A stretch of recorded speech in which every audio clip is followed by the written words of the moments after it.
Good morning, everyone, and welcome to episode 28 of Builders Talk.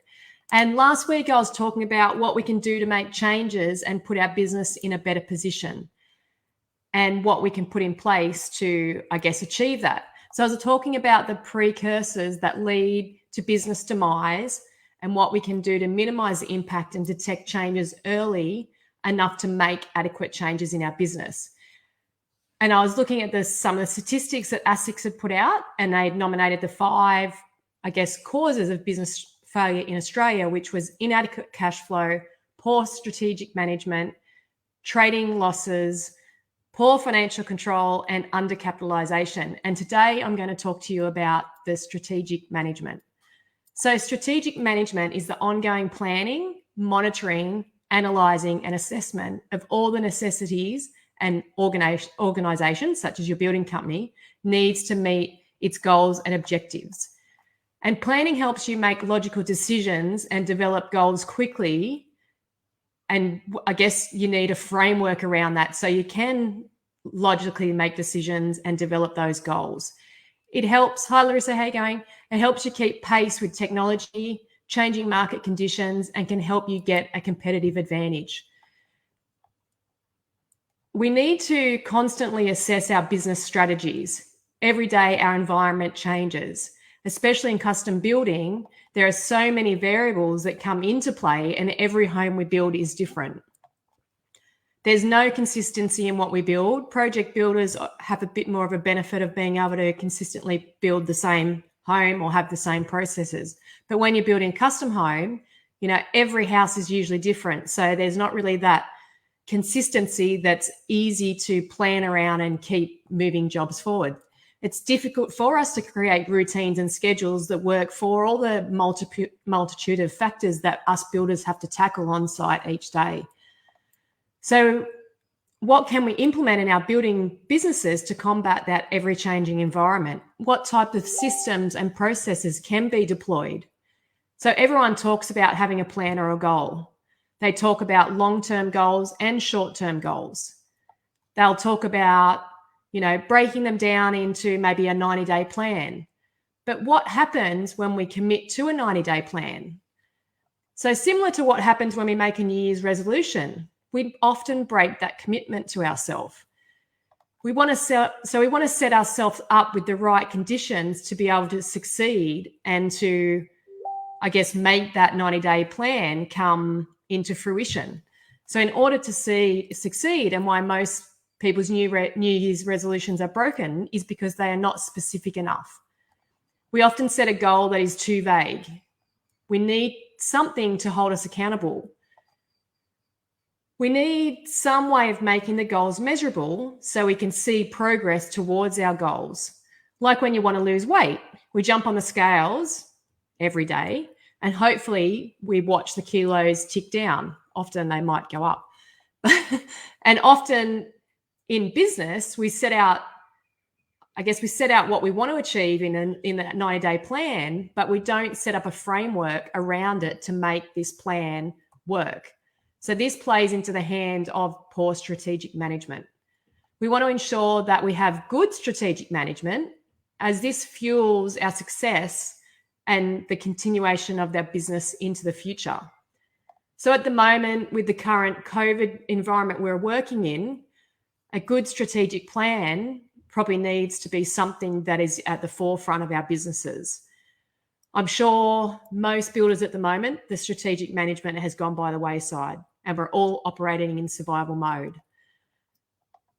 Today, I was talking to one of my coaches, and I feel like I am in survival mode and have been feeling a bit anxious about what's going to happen. And I guess both of the coaches that were there brought to my attention that anxiety is something that is you foreseeing in the future that may never happen.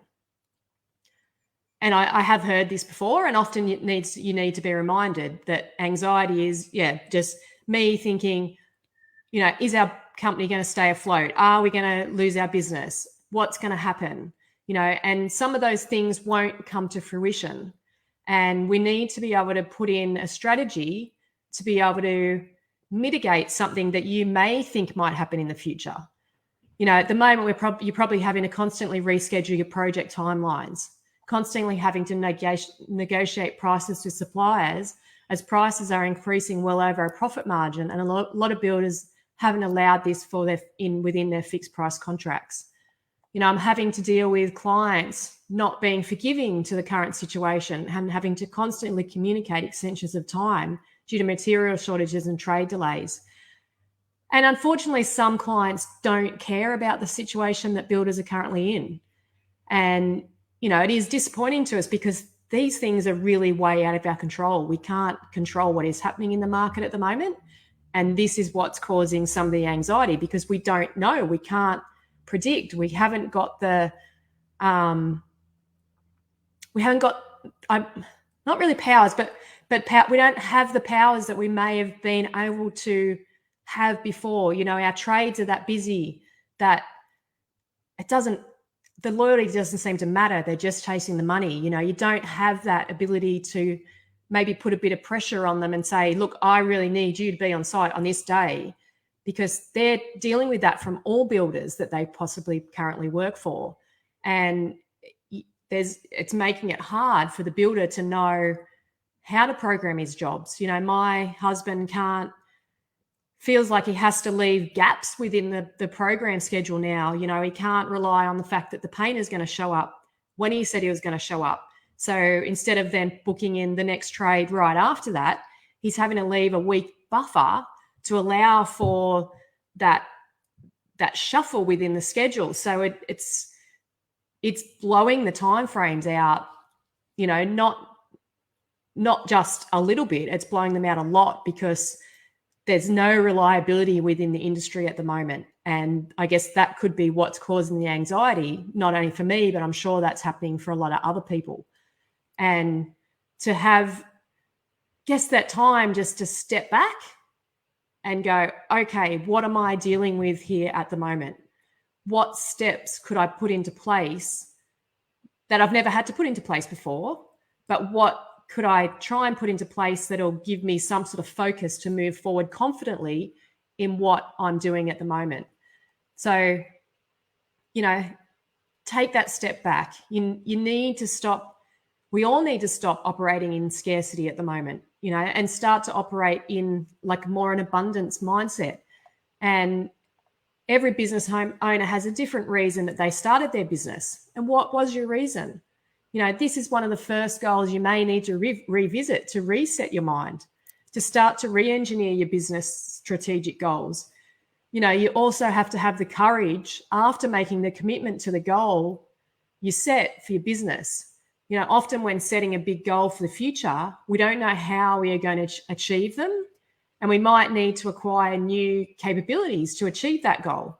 You know, at the moment, my husband's having to do jobs that he might not normally do because he can't get the trades there and he can't get the jobs moving forward. So he's finding himself having to, you know, do some of the roofing or at least get the fascia and gutter on so that the roofer can come in and just put the roof on. So you might have to step into a bit of an uncomfortable space to achieve those goals and to make sure that you keep that money in your bank account.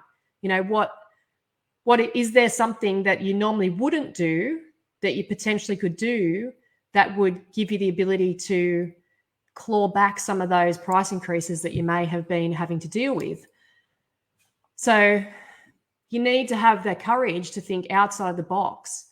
What can we do to stay in front of that current environment? And I've heard a lot of chatter in a lot of the Facebook groups of builders not even wanting to quote jobs due to the ever increasing price increases, that they're not confident. They're not confident, you know, and the confidence is only gained as a result of making a commitment. But by taking action, you'll become capable. So the problem with losing confidence is it has a flow-on effect later in our business.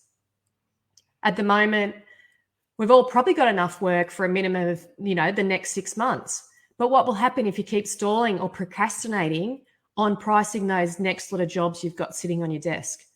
You know, what effect will it have on your cash flow in your business in 6 months' time? So you need to look at creating some plans or goals in your business. And I use a process that I call what? What am I going to achieve in the next 90 days? How will I determine our achievement? How am I going to measure that achievement? And what's the achievement pathway? Meaning, how am I going to achieve that thing? And then who's going to be the trusted delegate? Like, who am I going to delegate that work to? Who's going to do the work on the 90-day plan? Not just the 90-day plan, but who's going to do the work for the next 90 days to make that goal come to actually exist and be done, instead of some sort of New Year's resolution that, a couple of days later you're off that track. You decide you want to lose weight and, 3 days later you're already eating ice cream. So what could be some sort of 90-day plan you could start now that will help you in this current environment? So it might be something like looking at the price increases and adjusting your quoting template to include the new prices and include the pending increases. So most of the suppliers will give you a couple of months notice of that price going up. Yes, tradies won't. They'll just show up on your job and go, I'm not going to do the work unless you pay me $10 a square meter more. So, but you can control the pricing of those suppliers a little bit more. It's a bit more predictable. So, sort of look at that. Speak to industry bodies about the best way to arm your business against the price increases for future contracts. So I would never give out legal advice, as every state has different regulations in relation to the contract administration within your state. So don't take advice you see on Facebook and chat groups. Always protect your business and get the details from the right professionals. There's a lot of things going around in groups saying, do this, do that, add a special condition that says this. But a lot of those things aren't lawful, and you want to make sure that you protect your business.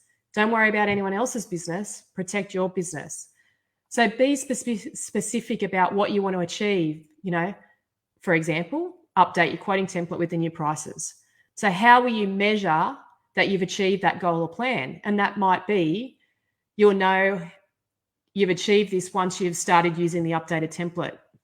It might be that you can see a reflection of this in your profit and loss statement, and your profitability is building back up in your business.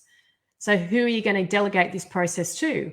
Are you going to get your admin person, your wife, your partner, to compile all the price increase notifications? And are you going to be the one that updates your template? My administration girl at the moment has started a spreadsheet to add all the price increases into when I forward the emails that I receive, and it details the percentage increase, the date it's effective from, along with a total column for the total increase over the periods that we've been watching these price increases from. So, for example, timber's going up, I think, 10% this month, and it's going up another 15% next month. So there's a total of 25% in that column, which is actually probably more because there was increased amounts prior to that. So I know now I need to increase my prices by 25% for timber. So I can go in and adjust my quoting template to allow for that. And I might allow a little bit more in my profit margin or my markup to make sure that in between when I'm quoting and when the job will actually go ahead, that I've allowed for some increases in the meantime. So these are some of the steps you need to implement to ensure that your business can achieve successful strategic management. So if you want to learn more about setting up a good strategic plan for your business for long-term success, I go into more detail in my Built Up to Nail Down program. But until next week, keep powering your business.